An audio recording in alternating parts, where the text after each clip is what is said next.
The new year, it's not about the new year itself, it's about a time that wherever we are living, usually there is times that I wouldn't say we celebrate, but it is a reminder that the people around us, either they celebrate or they remind us of it. And the new year in the Gregorian calendar is something that half of the world is not all, almost all the world celebrate.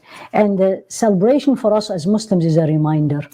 And for me as a Muslim, what does it mean? Does it even exist, this concept? So what is time and what is a blessing? Because we said time is a blessing. Why time is a blessing, right? And the answer is, we always say, is look at the sources. So Rasul ﷺ in a beautiful hadith, and the hadith is in Al-Bukhari actually. And the hadith was narrated by Sayyidina Abdullah ibn Abbas. And he said, نعمتان مغبون فيهما ابن آدم الصحة والفراغ. نعمتان, two blessings. The son of Adam does not give them their due right. Two blessings, many people lose them or they incur loss in them.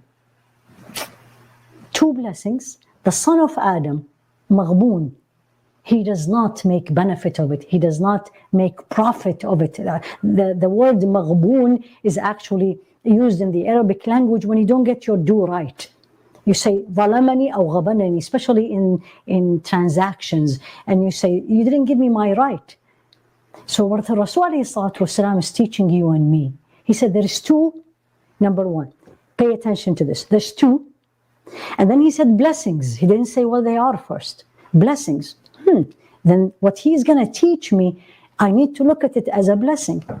So two blessings, and then the son of Adam, you and me, she or he, young or old, and he said in general, he didn't say Muslims, Ibn Adam, son of Adam, maghboon, incur loss, does not give it due right, does not take benefit of it.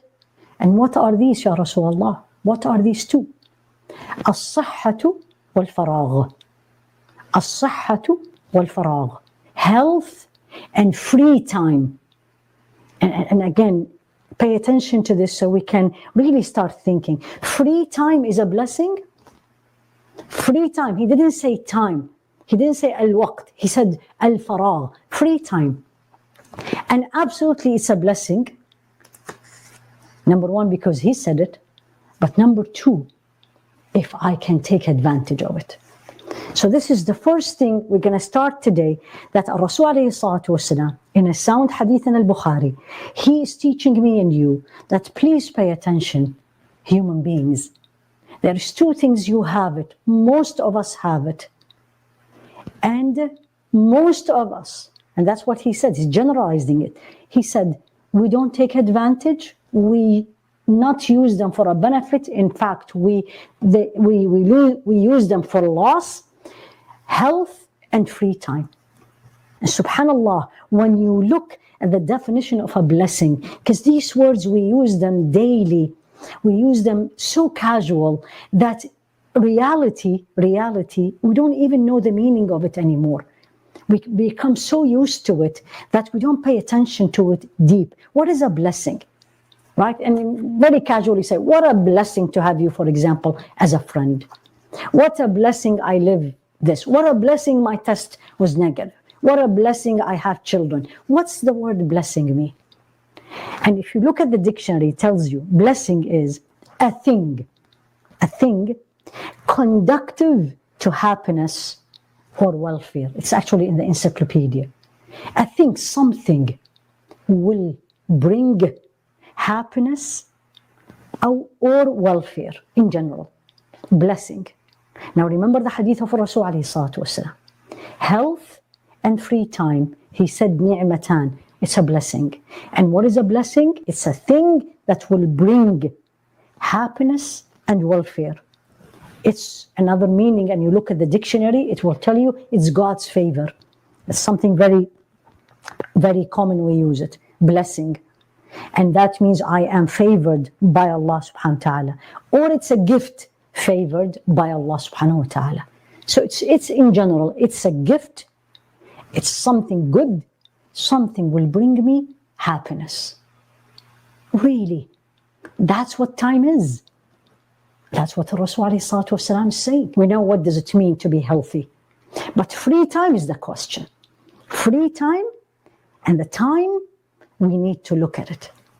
Now look at what Imam Ibn al-Qayyim said, something beautiful about human being, time and his life. And he said the following, and I am here quoting him and translating actually. He said it in Arabic. He said,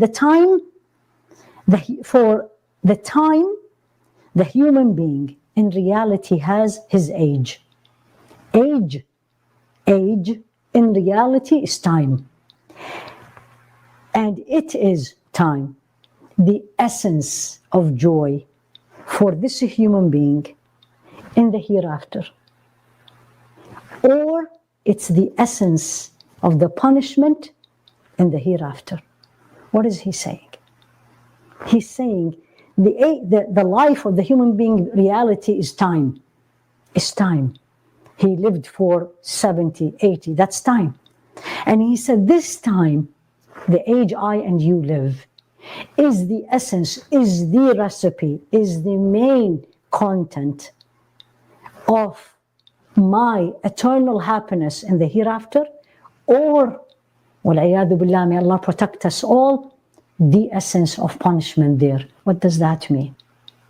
The time, the blessing that Allah gave me, what I use it for, the fruit of it will either lead me at the end there to live eternal bliss, or وَالْعِيَاذُ بِاللَّهِ, may Allah protect us, will make us live or make that person be in a severe punishment.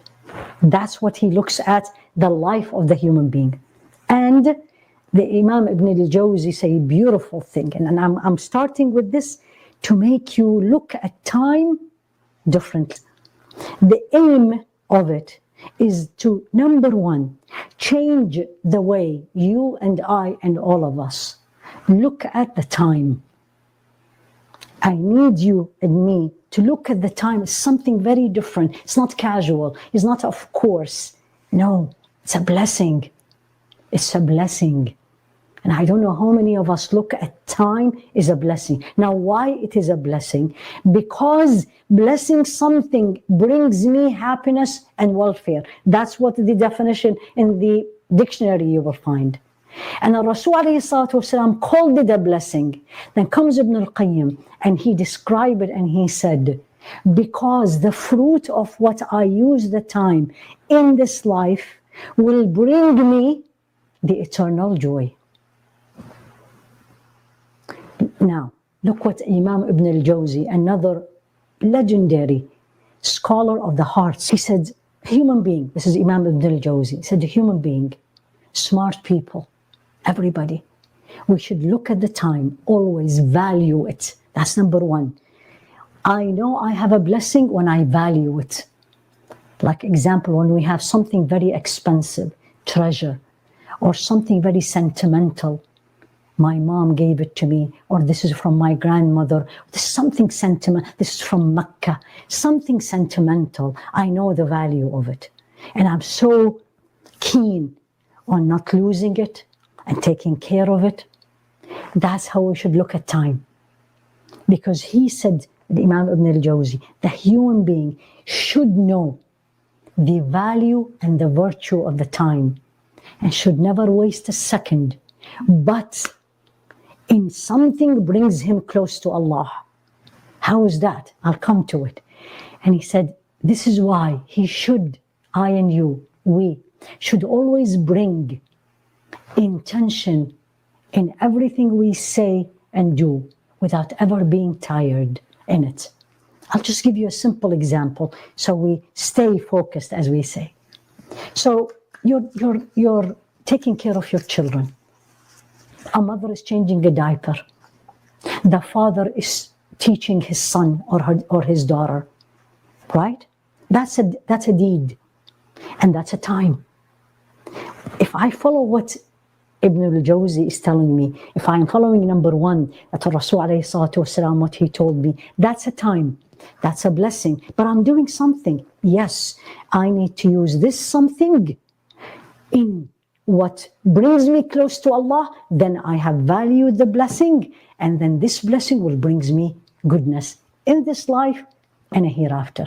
So changing a diaper, or teaching my child, or driving my child to school, or going to grocery shopping, that's time. Yes, and that's what he says. Brings your niyyah, brings your intention, why you are doing it. And this is something cost us nothing. Nothing, it's free. But shaitan works on us to make us forget the intention, because with the intention, the right intention, and the intention that's for Allah only, the right intention, and the intention that's for Allah only, the ordinary, daily, mundane actions that's pleasing to Allah can become an act of worship. What is the difference, as the scholars teaches us, what is the difference between aada and ibadah? What is the difference between habit, casual, and an act of worship? It's number one, intention. So when I am changing a diaper to my child, my intention is you can have way more than one intention in one action. You can say, and you feel it, and you talk to Allah in it, and you say, Ya Allah, this is my child, that's my amana, that's a trust you put with me. I need to take care of the trust, because that's what you told me, Ya Allah. That's an intention. That's a good deed. Ya Allah, I am keeping that child, she or he, clean. And cleanliness is something part of this deen. Not keeping him clean, the diaper is not clean, the child will be upset, and the child will be sad, and the child will be crying. I am elevating this harm from this human being. That's another good deed. So in any good deed, and that's what Imam Ibn al-Jawzi is teaching us, in any good deed, the most important word is that what I am doing is pleasing to Allah, is halal, is not something disobedience. There is no qurba, there is no getting closer to Allah with something that's not halal. But I am saying doing my mundane actions, and he's saying look for the intention. Look for the intention, and let him look for good, and I will say intentions, not one, in everything. Al-Hasan al-Basri said the following, Ya ibn Adam, innama anta ayyam. Son of Adam, you are but few days. This is so deep. Ya ibn Adam, son of Adam, you are but few days. كلما ذهب يوم ذهب بعضك.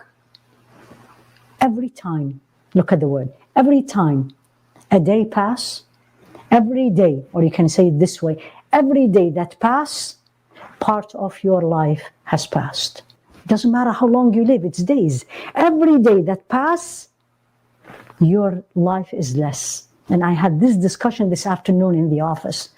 And I said, it really surprised me when people celebrate their birthdays. What are you celebrating? We are celebrating a day, a year, or a day, or years that passed, and I'm getting closer to my death. Reality of the thing.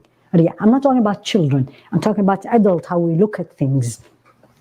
Because if there is only one reality, only one thing that is 100% sure in this life, one thing 100% sure in this life is death.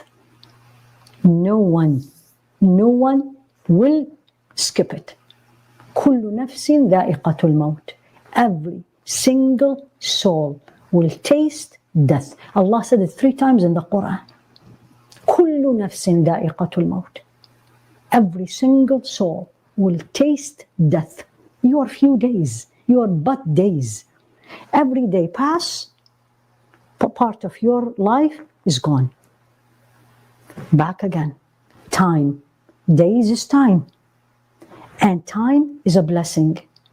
And most human beings don't give the time. it's do right, meaning they don't use it to, don't look at it as a blessing, and they don't use it in what will bring fruit. One verse in the Quran or chapter in the Quran, which many of us are very familiar, young and old, and it's an oath. Allah subhanahu wa ta'ala used it. وَالْعَصْرِ, by the time. إِنَّ الْإِنسَانَ